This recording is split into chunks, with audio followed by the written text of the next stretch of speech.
Welcome to Healthcare Sucks! Tonight we're going to bring to you a special edition of the news of what's really going on out there. First, we're going to go to some news in Canada, and then we'll see where we trail from there. But I want you to know I've been watching this thing all day. Shout out to Snafu Snaps. He had a good little show today and covered some things when the president was talking about it. The WHO's been all over back and forth and still won't call it a pandemic, while the CDC has been caught using the P word. Oh my, the P word, as in pandemic. I think we should jump right into it tonight and talk a little bit more as we go, but it's getting pretty close. I think Antarctica and maybe Alaska, a couple other states and countries in between here and there don't have it. And if you hear any noise or slurping, it's not me. I'm not slurping, it's my dog. So excuse bad dog. I'm just joking, she's a great dog. Here we go. We're going to jump into this. Good evening and thanks for joining us. We begin with what could be a tipping point in the spread of COVID-19. The World Health Organization now says there are more new cases of the coronavirus outside China than inside that country. There are cases in every continent except Antarctica now. With attention shifting from Asia to Europe, countries there are struggling to come up with a unified response. And with so many unknowns, there's... And I guess it's, as she put it, who knows? She's a newscaster. Everywhere but Antarctica. Why not Antarctica, you might ask yourself. Well, we all know about the mysteries of Antarctica. We'll chat about that sometime. Confusion about whether to travel and what to avoid. Here's what we know about where the virus is spreading outside Asia. Right now, the biggest outbreaks are in Italy and Iran, and from there, the infection is spreading kind of like a web across the world. People who had been in Italy are now linked to cases in Algeria, Austria, Croatia, Germany, Greece, Spain, Switzerland, and Brazil. And people who had been in Iran are being linked to new cases in Bahrain, Iraq, Kuwait, and Oman. Canada has recorded a second case in someone who traveled from Iran, and it's the 12th confirmed case here. At least 46 countries and territories have detected the virus, and dozens of passengers who were let off the Diamond Princess cruise ship in Japan have now developed symptoms, and a fourth person has died. Now, another cruise ship has run into trouble as well. 6,100 people are on board the Meraviglia. It's been turned away from Jamaica and the Cayman Islands because a crew member has flu-like symptoms and is now in isolation on board. The cruise ship company says it's just a case of the flu. It's just a case of the flu. There's nothing to see here. It's not the Wuhan. Because I don't want the Wuhan. Do you? I don't think so. Ship is en route to its next port of call in Cozumel, Mexico. And in Italy, more than 400 people have tested positive for the virus. That's the biggest outbreak outside Asia.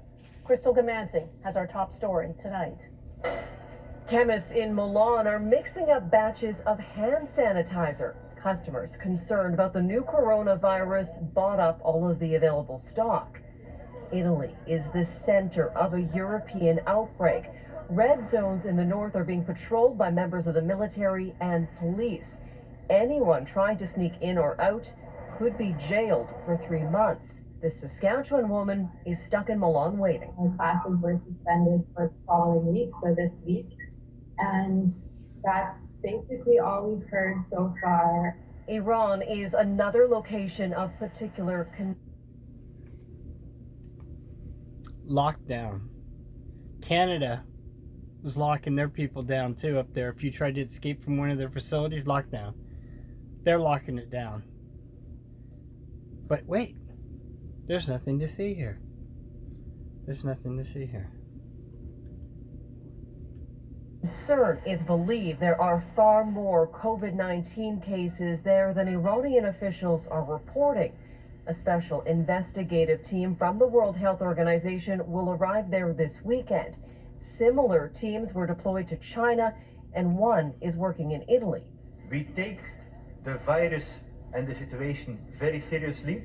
At the same time, we should also remember that 4 out of 5 patients have mild symptoms and recover. The fact that COVID-19 can be mild in some could be obscuring the true number of infected individuals. Dr. Michael Gardam said, We said that the 4 out of the 5 just get the regular flu. And it's all okay. It's all okay. But what happens to the one? The one. The one is the one.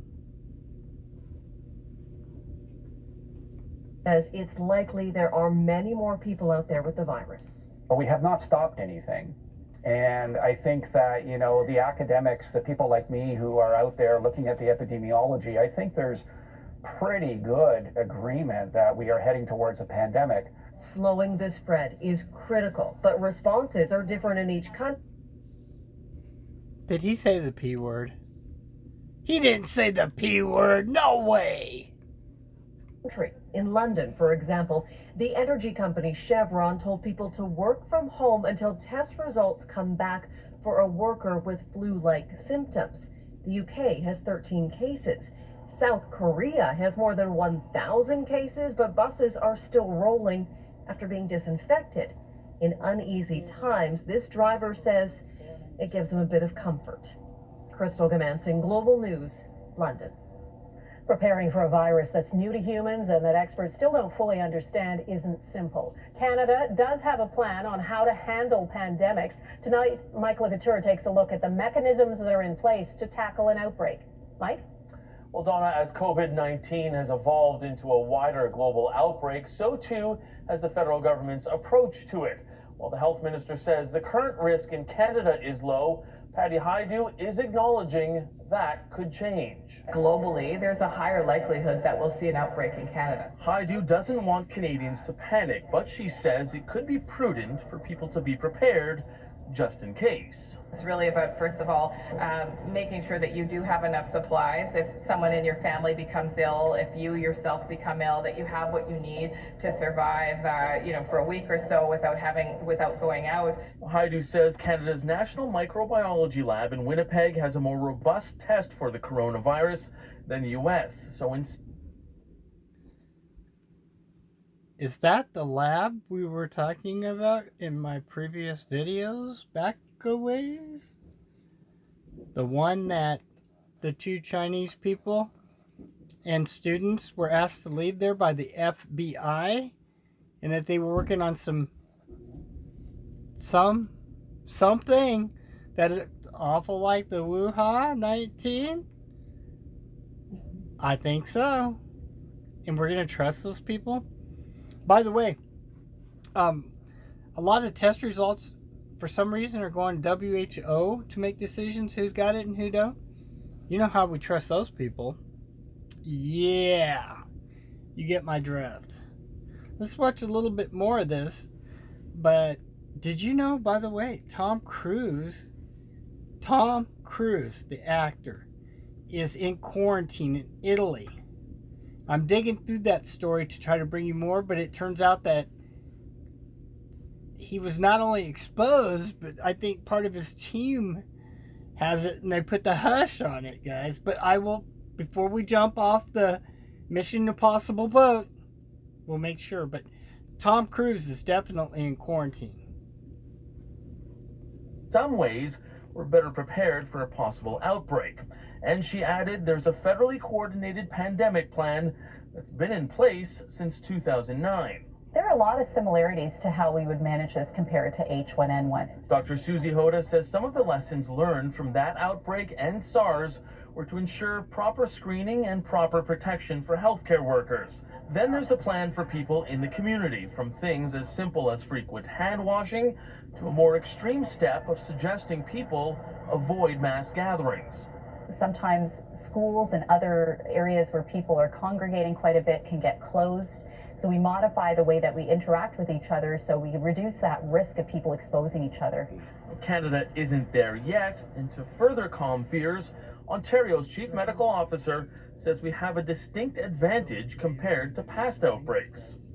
We know the organism, we have a lab test, And fortunately for us, we have the experience of what China has worked through. And we have our epidemiologists and our experts informing us what they learned, what they know, what we do with this virus.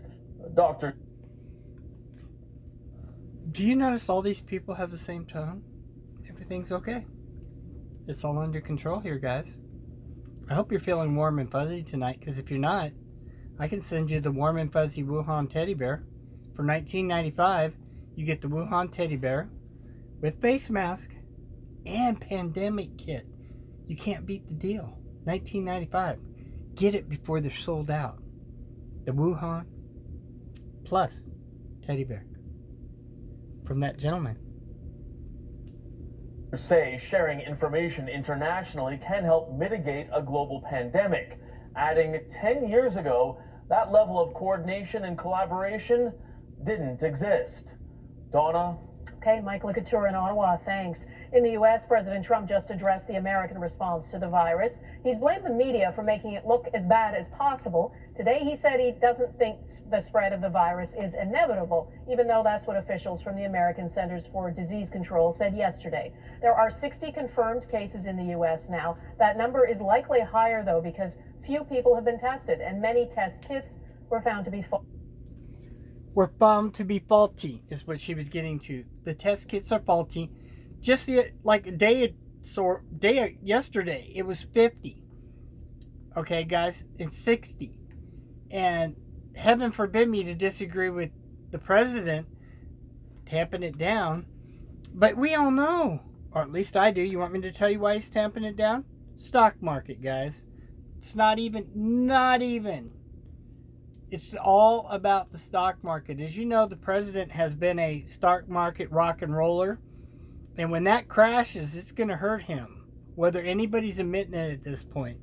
That is going to be a crushing blow for president. And that's harsh. But, as being the president, you should be ready for these things. Because you can't ride the wave forever. Eventually you fall off or the wave just calms down. And that's where we're at. But instead of it being a calm down wave, I put to you, as I said in my other video, I'd be pulling my stuff out. Period, guys. I'd be taking it home, putting it in something, putting it somewhere safe. I don't even trust banks right now, guys. But that's your decision. Again, anything you hear here, you have to look at it.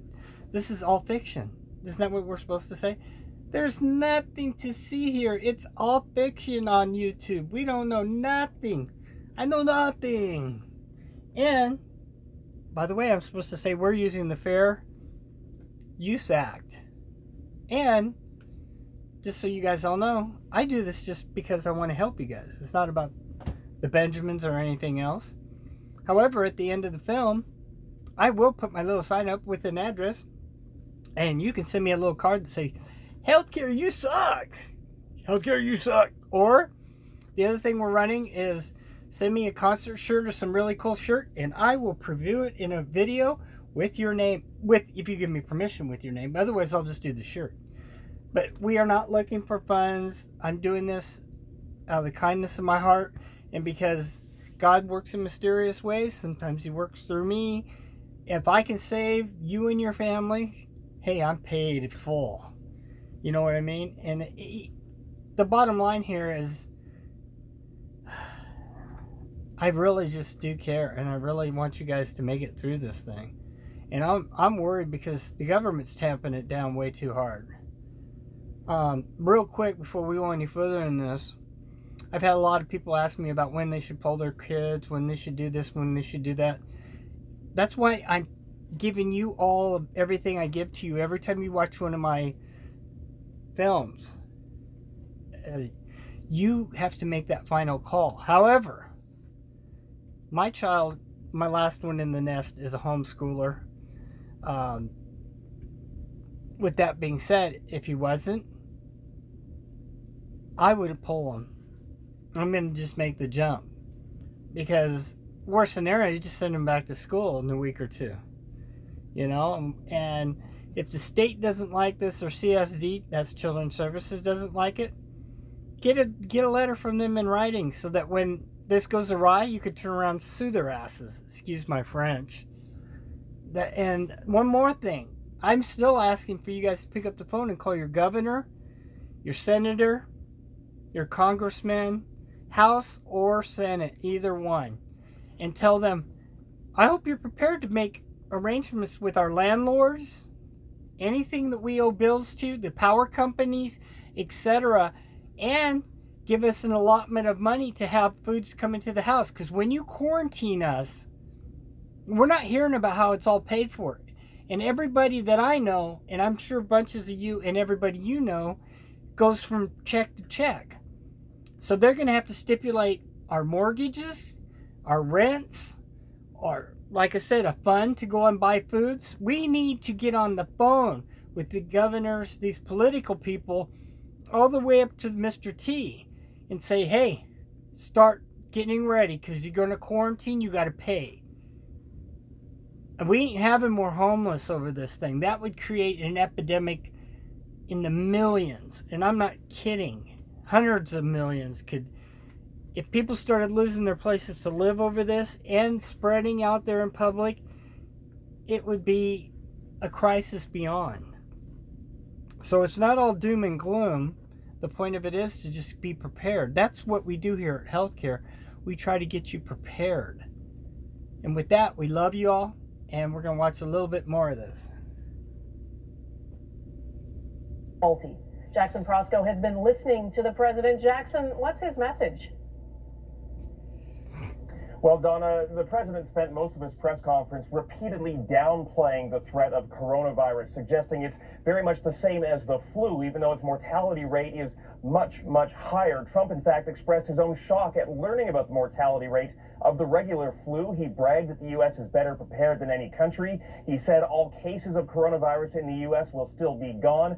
That does not jive with what his own experts have been saying in recent days. They've proclaimed that it's practically inevitable that coronavirus will arrive in larger scale and community transmission here in the U.S. In the near future. He also said that a vaccine will be here soon. His own experts have said it's a year to 18 months away. Bottom line, Donna, he's taking issue with the idea that spread here is inevitable. Take a listen to what he said a short time ago. Well, I don't think it's inevitable. It probably will. It possibly will. It could be at a very small level, or it could be at a larger level.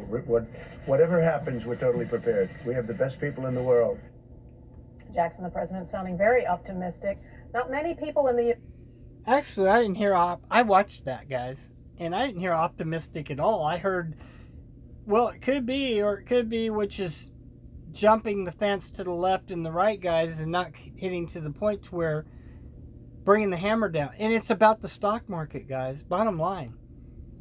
And I don't always agree with the president. I don't always disagree. But on this one, I'm totally, fully disagreeing. He's wrong. And he needs to get off his butt and do what I just told you guys. He needs to start saying, we got funds. We're going to put holds on people's mortgages. We're going to do this. We're going to do that. It needs to be addressed. I haven't heard nobody say that. You know, coming to healthcare, you have heard some things that I have said that I don't believe are stupid or illogical at all. Why are they not addressing these things? You know, it's one thing in China when they lock down millions of people, you know, pretty much so that the rents, they're not going to keep people in the street because of the way that it's set up.